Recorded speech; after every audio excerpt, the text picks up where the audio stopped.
Hello everyone, welcome to another unboxing. This is the petite sized weeks planner from Atelier Neorah.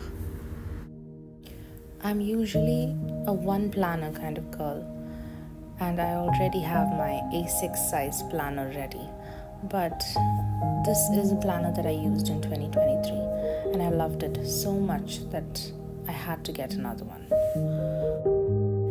I do want to share a flip through of my 2023 planner with you all, and I will be doing that soon.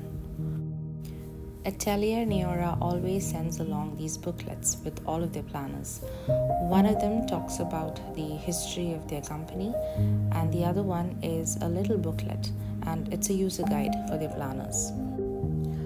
I really do think that this is an awesome idea, especially for beginners, because it takes a while to settle into a new planner.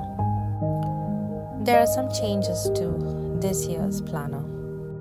The vision board remains the same. They've added this yearly layout.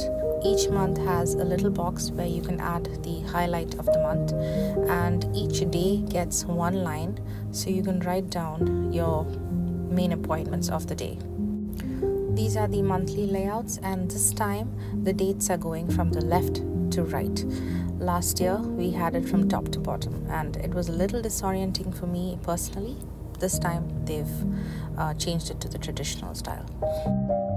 The weekly pages look very different, and I love all the changes they've brought about. The dates are very much clear and on the left side of the page, and they've removed the extra boxes on the right side so you have more space for notes. Another unique feature of this planner is that they always start the first of the month on a fresh page, so you get a little extra space that I usually use for monthly reflections and also for monthly goal keeping.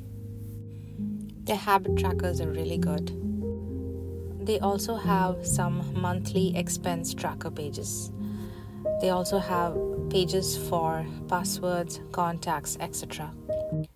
There are some notes pages in the end, and it all ends with a page for the year in review. And that is my lovely and compact week's planner.